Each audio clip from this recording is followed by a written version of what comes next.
hecha radio.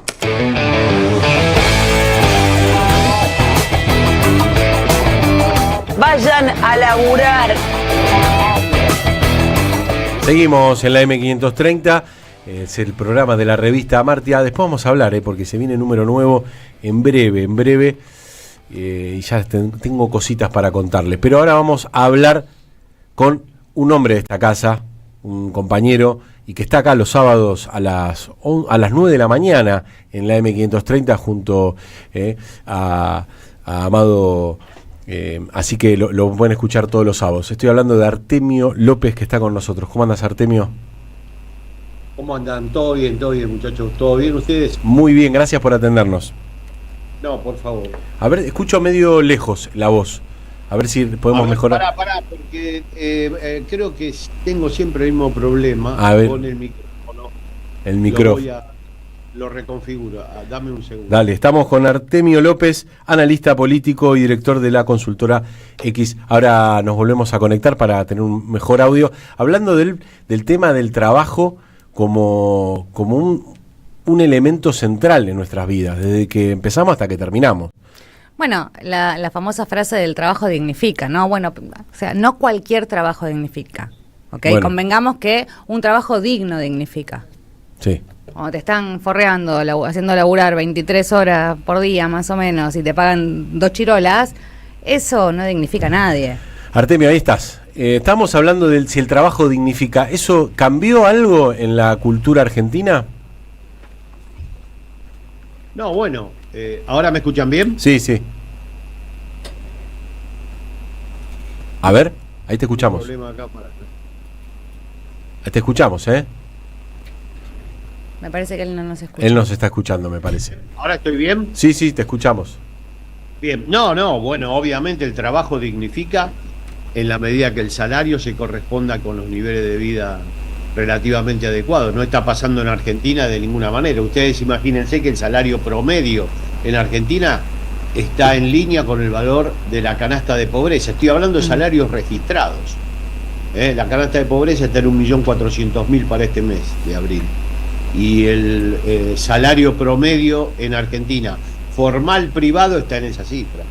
Por supuesto que como todo promedio, hacia abajo hay muchísima gente ubicada.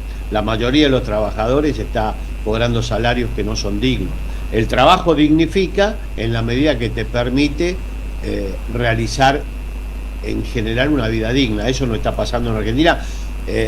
Hubo un inicio de ese ciclo de trabajador pobre muy fuertemente ya en los finales del alfonsinismo, se precipitó fuertemente en los 90, había trabajadores pobres en los 90, pero ahora es claramente lo dominante del mundo del trabajo. Ustedes lo pueden corroborar si observan lo que gana la gente con la que conviven, y ustedes mismos, todos nosotros, está en una situación de mucha precariedad en términos de ingresos.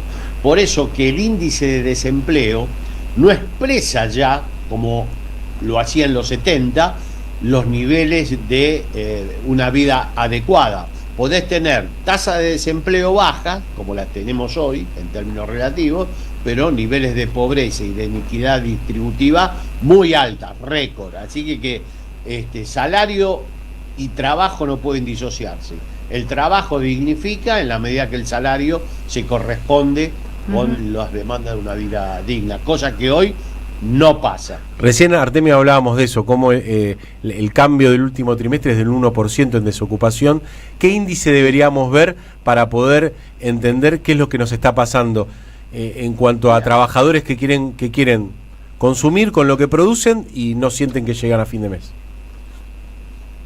Mirá, yo creo que el índice que hay que seguir fundamentalmente es el índice de distribución del ingreso.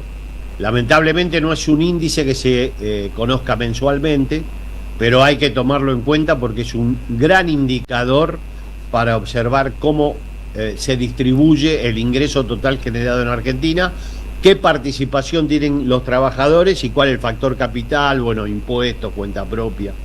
Ahora, vamos a tomar la evolución del indicador que yo considero central, para ver efectivamente cuánto el trabajo ha perdido con respecto a otros factores de producción. Bueno, Cristina Kirchner, cuando se retira del gobierno, dejó una participación del trabajo sobre el total de ingresos generados del 51.2%. Claro. Un poco más de la mitad. Macri bajó esa cifra a 46.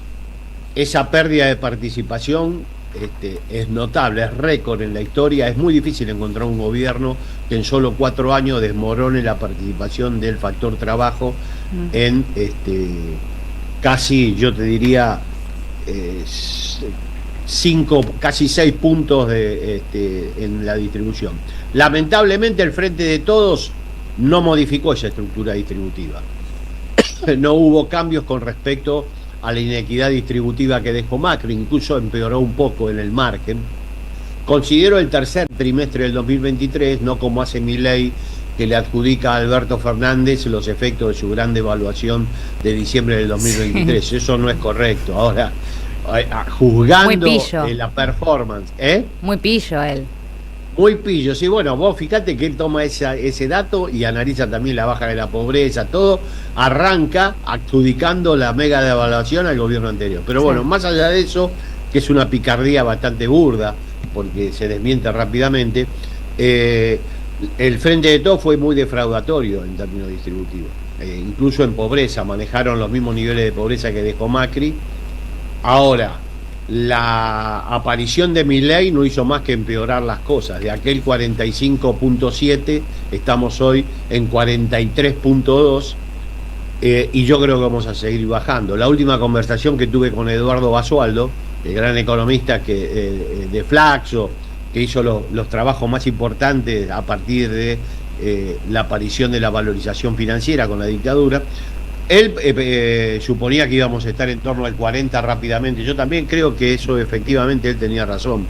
Estamos en 43.7 y esto va camino a empeorar. Ahora, ¿qué quiere decir que los trabajadores hayan perdido de 52 puntos, 51.7 a 43.7 hoy? Bueno, Flaxo valorizó en términos monetarios esa caída.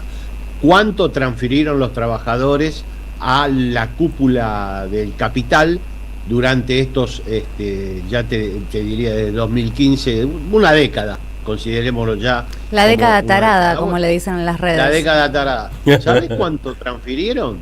¿Cuánto? El equivalente a 46.000 millones de dólares.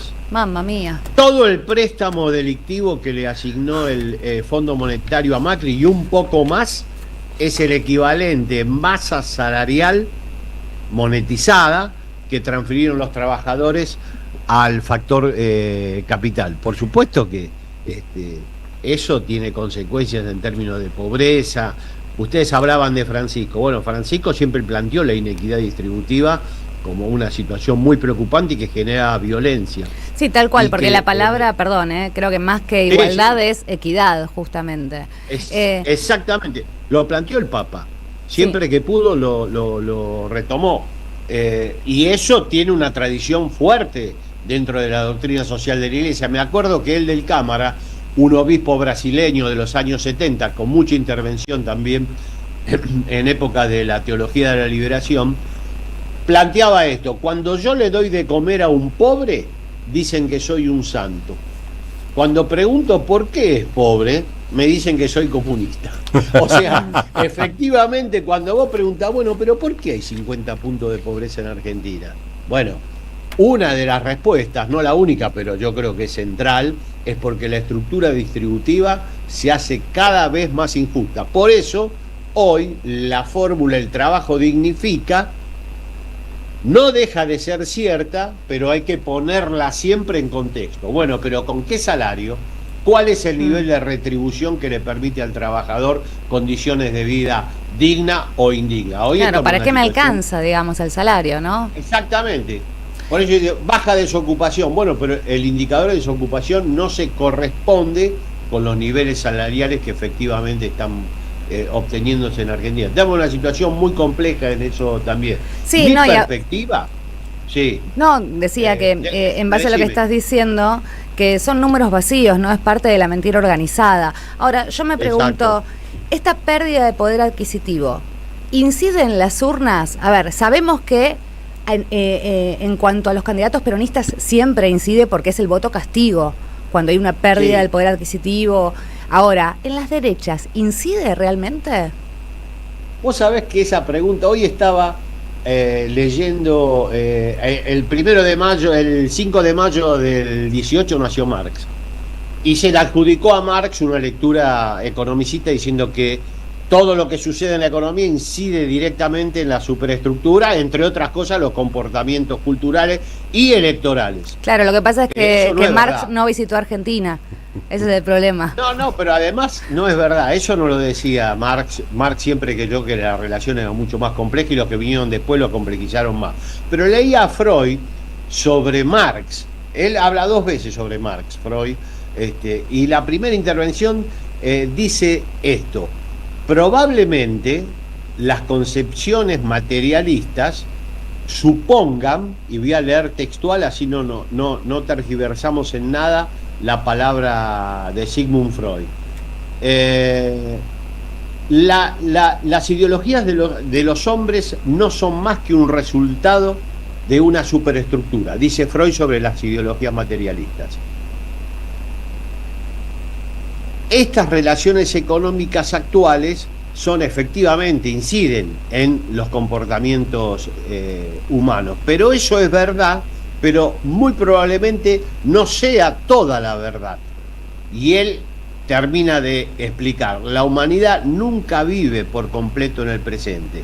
En las ideologías del superyo pervive el pasado y empieza a incorporar una serie de determinaciones. Y voy a tu pregunta: ni Marx ni Freud suponían que la traducción en términos de comportamientos culturales y electorales se deducía de manera directa de la situación económica. Por lo tanto, lo que vos planteás es muy correcto, y yo te digo, no se puede deducir de una manera directa el comportamiento electoral con lo que sucede en la economía. Ahora, finalmente, en última instancia, esa determinación también va a operar. Por eso hay que seguir insistiendo en la situación estructural del país, porque efectivamente luego, al final del ciclo, eso va a tener comportamientos también expresados a nivel electoral. Pero bueno, Durán no Barba decía que cuando uno va a votar se fija en los últimos 60 días, ¿no? O sea, como que el electorado. Sí. Depende, porque si vos venís una situación crítica durante mucho tiempo, te fijás también. Bueno, la prueba está en la respuesta que tuvo Macri y la respuesta que tuvo Alberto Fernández. O sea, es cierto que, mirá, tomamos el caso del Frente de Todos. La gente votó esperanzada en un cambio de ciclo, se defraudó, tuvo la pandemia, hubo miles de... Toda derrota tiene una explicación. Estuvo la pandemia, estuvo también el tema de la sequía, bueno, la guerra de Ucrania, bueno, falta la guerra del Peloponeso. Pero sí, bueno, pero sin embargo, hubieron muchos factores. Claro, pero el factor más importante fue la fotito, ¿no? De Olivos. Cuando fueron al 2021, fueron con la misma estructura distributiva de Macri. La gente perdieron 4 millones de votos en 2021, al Frente de Todos. Ahora, la gente en esa elección no le dio el voto a la oposición. Se mantuvo, se abstuvo, votó fórmulas menores, la mayoría no concurrió, pero 4 millones. En 2023, dada la insatisfacción, no solo económica, pero también económica, bueno, produjo lo que produjo. Buscó una alternativa que no diera cuenta ni de la elección, ni de la coalición que había dejado de acompañarla con el voto en 2019, pero tampoco con el Frente de Todos. Y surgió este personaje. Artemio, vos traes un elemento que es la insatisfacción, que Cristina lo tradujo insatisfacción democrática, podemos hablar de insatisfacción económica, y tratando de mezclar un poco esta necesidad de poder darle una definición política a la situación económica que vos relatás en cuanto a la distribución del ingreso. Te pregunto si ¿cómo crees que se construyen esas expectativas? La sensación que uno tiene es que no alcanza con los planteos tradicionales de vamos a dar mejor trabajo, pareciera algo de esto que vos relatás, de que ya la desocupación no explica, que hay una transformación que llevan adelante los grupos de poder en cuanto a cómo nosotros trabajamos, el tiempo que lo hacemos, la forma que lo hacemos, que la respuesta de una oposición que quiera disputar el sentido de la Argentina, tenga que proponer cosas que sean de otra profundidad. ¿Vos ves eso? ¿Ves una complejidad que todavía no está puesto arriba de la mesa? No está puesta arriba de la mesa, es muy difícil porque nosotros venimos con un paradigma que tenemos que modificar, eso no es rápido. Vos sabés que hay un pensador que se llama Alexis de Tocqueville, que es un liberal, vivió en el siglo XIX y planteaba lo que se denomina la paradoja de Tocqueville. ¿Qué decía Tocqueville? Las políticas públicas, no lo decía en estos términos, pero traducido, igualitarias, contribuyen al deseo de igualdad comunitario. O sea, la gente, cuanto mayor política pública igualitaria se despliega, más deseos de igualdad despierta. Ahora al revés, cuando las políticas son inequitativas, como estas que estamos viviendo, el deseo de igualdad tiende a decaer. ¿Qué es lo que hay que hacer? Bueno, yo no tengo la fórmula, pero tenemos que tratar de resolver el vínculo con el sector comunitario que nos acompaña, que no es toda la comunidad argentina. Ustedes son muy jóvenes, pero la sociedad argentina es muy compleja. Nosotros que vivimos la dictadura, no es ningún mérito, es por edad. Eso nos tocó, lamentablemente además. Vimos cómo un sector de la sociedad acompañó, pero un sector importante de la sociedad civil acompañó a la dictadura durante un tiempo importante. Bueno, y había acompañamiento, lo estamos viviendo hoy con los hijos y los nietos de aquellos que originalmente acompañaban a la dictadura. Mirá la ideología que tienen, están reivindicando aquel proceso. Ahora, esa reivindicación en su momento tuvo efectos, o sea, para un sector de la sociedad hay que recomponer los puentes, hay que recomponerlos primero bajando el tono acerca de la manera en que te aproximás, bajar yo diría la soberbia de la dirigencia política, acompañar el cotidiano, militar, organizarse. La política fuera una organización no existe. No hay política transformadora que no tenga una organización, orga o como quieran llamarla detrás. Ni en los 70, ni en los 90, ni hoy. Hay que organizarse. Y esa organización tiene que hacer todos los esfuerzos por involucrarse en el cotidiano de la gente, sabiendo que los propios están en una situación muy crítica. Mirá, Néstor, Perón, Cristina, lo primero que dijeron, a nosotros nos llamó la atención en los 70, porque veníamos embalados con la liberación nacional, era un clima de época bien distinto a esto. Y Perón lo primero que dice es que hay que reconstruir la autoestima del argentino. Y dijimos, pero ¿cómo la autoestima? Nosotros pensábamos en la proclama de liberación nacional. Bueno, quedó, ¿viste? Yo me dije, bueno, Néstor dijo lo mismo, que lo que había que reconstruir era la autoestima de la Argentina y de los argentinos y argentinas, porque efectivamente había sido muy castigada por los procesos neoliberales. Y Cristina dijo lo mismo. Y yo les pregunto, ¿no hay ahí un acierto con respecto a lo que hay que hacer? Hay que aproximarse para volver a decir que nosotros valemos. Sí, como bueno, seres humanos, es como que en la sociedad, idea, como país. Es que en la idea de que todos somos iguales, ¿no? El artículo 16 de la Constitución, hay algunos que son más iguales que otros, ¿no? En todo caso, redefinamos qué es el todos. ¿Quiénes somos? Pero ¿Quiénes esto integran vos sabés el que todos? provoca efectos. Esto que vos decís provoca efectos individuales. Mira, Max Fischer dice que los liberales, ¿qué hacen? Los efectos de estructura, los efectos de sistema, te lo adjudican como de mérito personal. O sea, vos te quedás desocupado, vos tenés bajo salario, no podés realizar una vida digna, no podés garantizar a tus hijos una vida digna, la responsabilidad es tuya. Claro. ¿Eso qué provoca? Una pérdida de autoestima tremenda. Y la autoestima perdida provoca efectos también a nivel de salud mental.